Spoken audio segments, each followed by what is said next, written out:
Bana Mnandi bana, karibu bana, tuzungumze wewe ukiwa mwakilishi wa wanachama wengi wa klabu, mashabiki wa klabu ya Simba ambao hawajafika hapa leo. Tunachokizungumzia ni kile ambacho kinaendelea. Ligi inaelekea mwishoni. Kesho ni Alhamisi, Simba Sports mtakuwa na mchezo dhidi ya Coastal Union Wanamangush. Lakini Young Africans siku ya Ijumaa atakuwa na mchezo na Singida Black Star. Ligi inayoyoma hivyo. Point yangu ya msingi inakuja kwenye, nilitaka maoni yako kwa sababu hii moja, nilikuwa sijazungumza na wewe.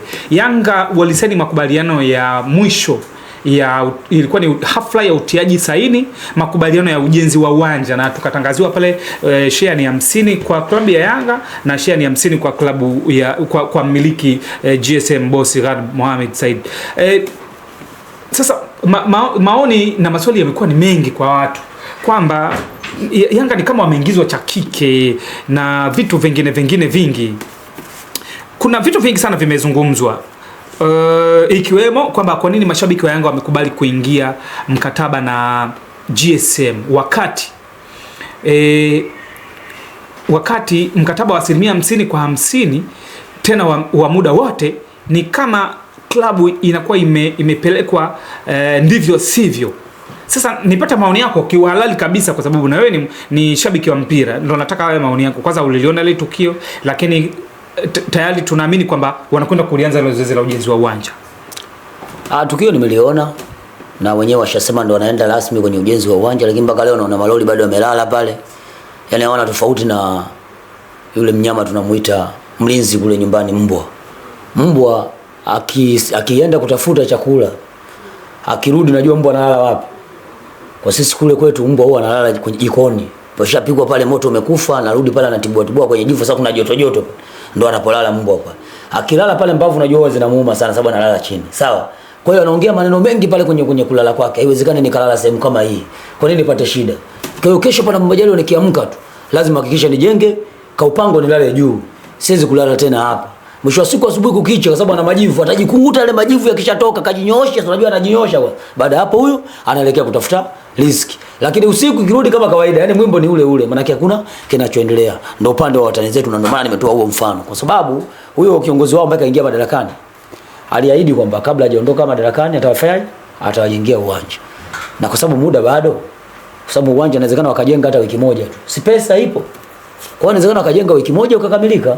Na sio ni jambo la kukaa na kusubiri. Ili swala la kumiliki kwa 50% kwa 50 si makubaliano yao wenyewe. Sababu sisi kila siku tunajadili kutoa maoni yetu kwenye hili kwamba ni wanapelekwa sehemu sahihi, sio sahihi, lakini wenyewe wanatukana kwenye comment. Kwa hiyo unajua siku zote pombe alishazoea mtu kuinywa.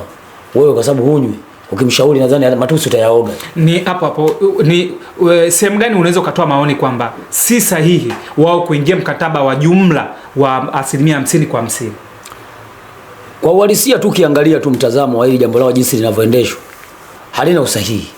Ila kwa sababu wana watu wakubwa kwenye bodi yao ya wadhamini na manake wamelizia kwenye hili, sisi nadhani hatutaki kupinga. Na mimi sijasema upinge, nimesema maoni yako unadhani ni sehemu gani ambayo wewe unaona sio sahihi kwamba klabu kuingia makubaliano ya 50 kwa 50, na kama ambavyo maoni ya mashabiki wanasema ukiangalia ardhi ni ya klabu ya Yanga, maana yake GSM na yeye kaingizwa kwa umiliki wa ardhi. Kwa unakuta vitu vinakuwa ni vingi. Sehemu gani ambayo unaona kwamba haikupaswa iwe hivyo?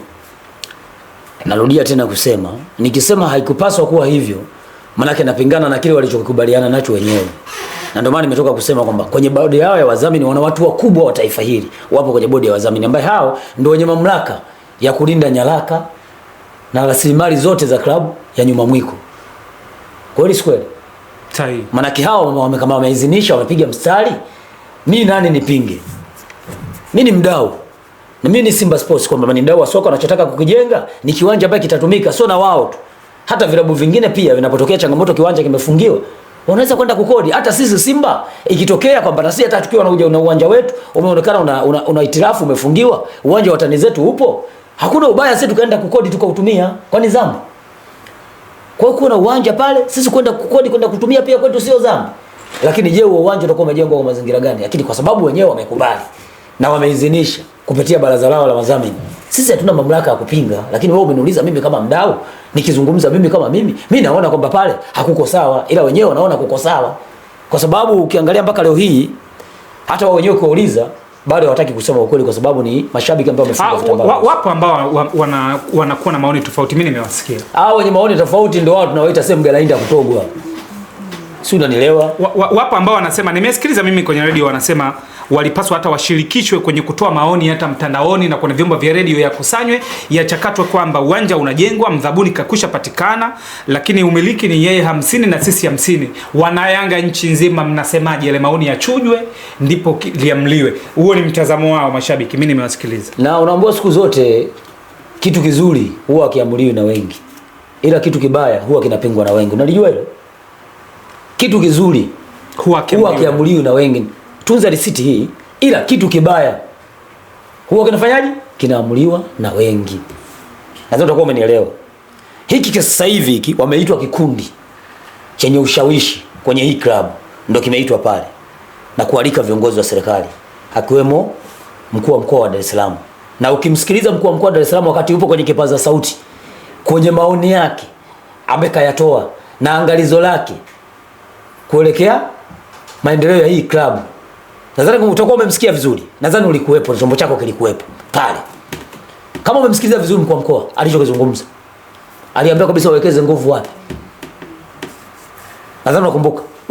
Kwa hiyo sitaki kurudia maneno ambayo kazungumza mkuu wa mkoa. Ila kama mtu umesomea Cuba, kaalikwa, lakini alichoenda kuzungumza pale ni tofauti na kualikwa kwake.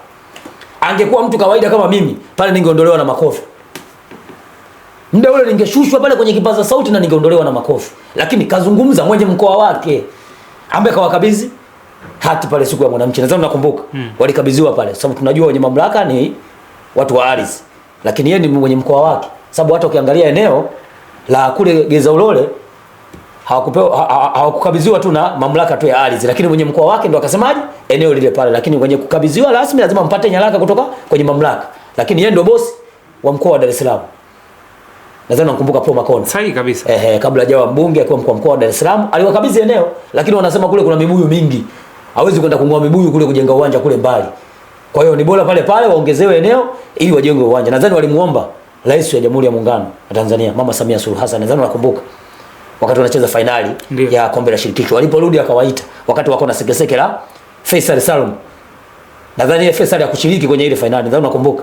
Akawaita na walivyowaita kwa sababu waliomba eneo, aliwaambia mimi niko tayari kusikiliza hicho mlichoniomba, lakini kwanza mumruhusu huyu mtoto amue anachofanyaje, anachokitaka, kwa sababu kero imekuwa kubwa.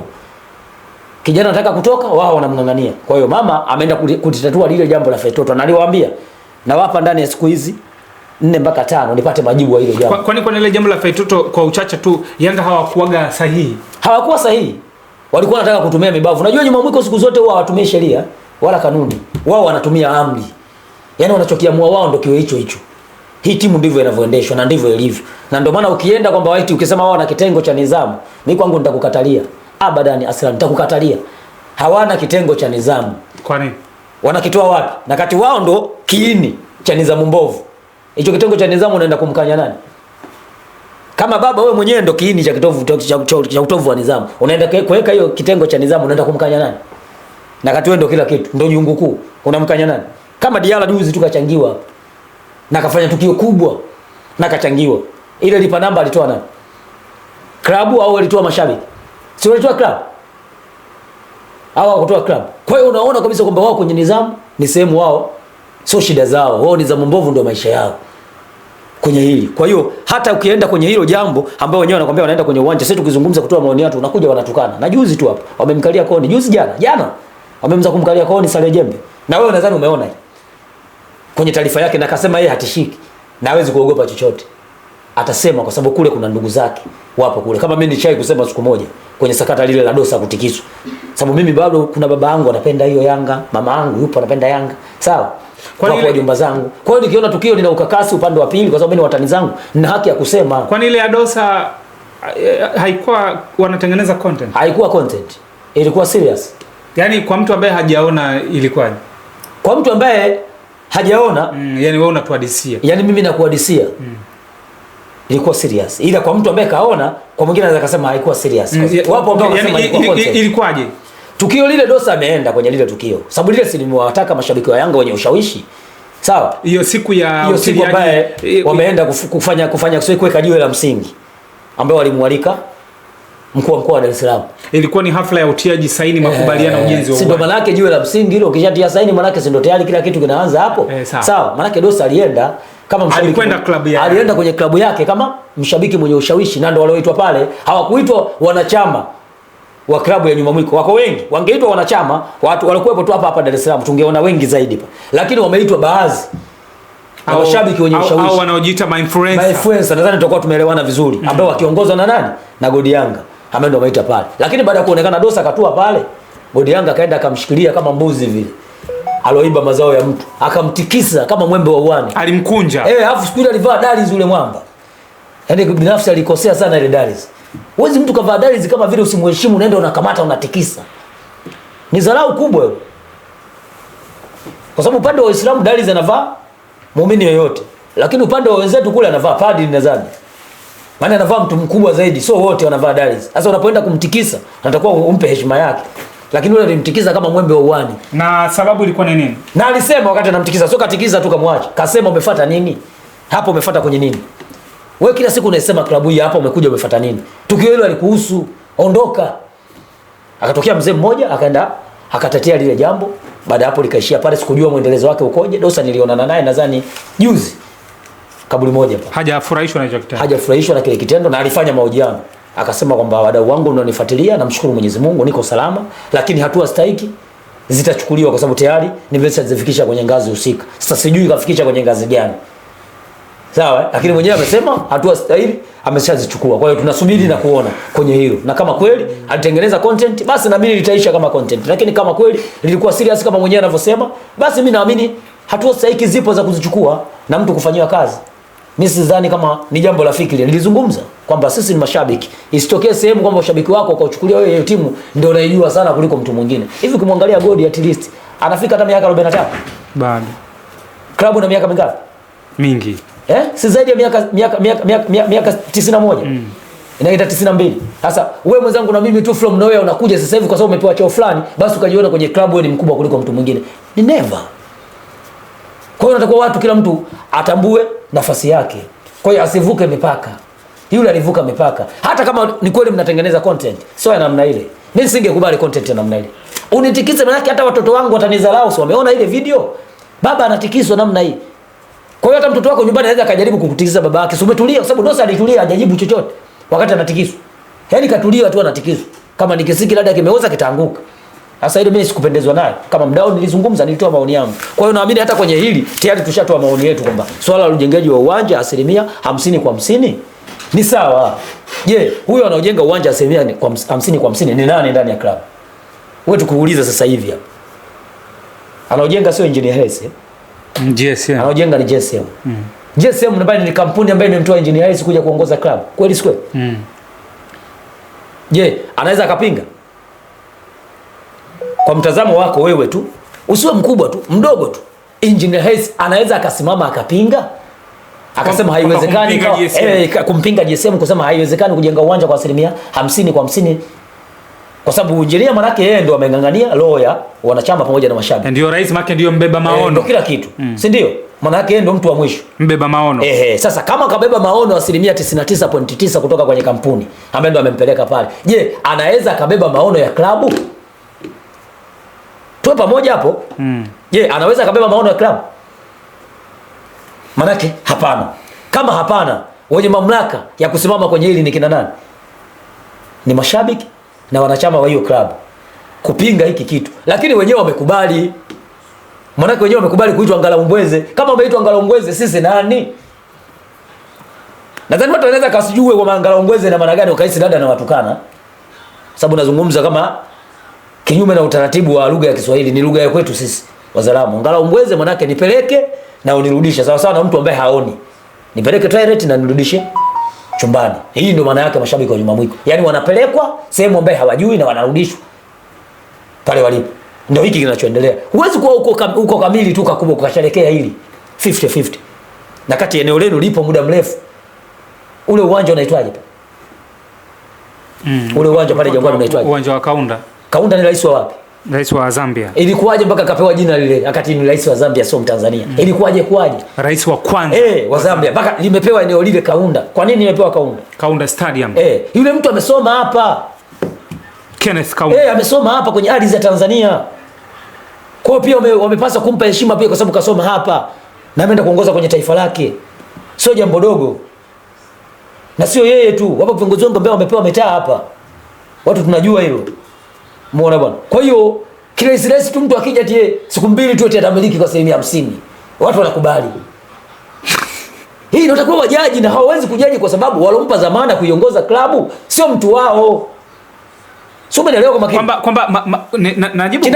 najibu kuelewa kwamba mashabiki wa Yanga walipaswa kuhoji kwamba kama unavyosema kwamba klabu ina kila kiwanja pale kimetunzwa muda mrefu mpaka kimepata heshima ya rais wa kwanza wa Zambia. Hoja yako kwamba walipaswa kuhoji kwamba inakuwaje hiki kiwanja kimehifadhiwa kwa kipindi chote, tunatafuta namna ya kukijenga. Leo tumpe mtu amiliki 50%. Alafu haina kikomo. Maana bora angesema 50% hii baada ya miaka 20 ama 30 ama 40. Baada ya hapo kitabaki kuwa mali ya wanachama pamoja na washabiki moja kwa moja.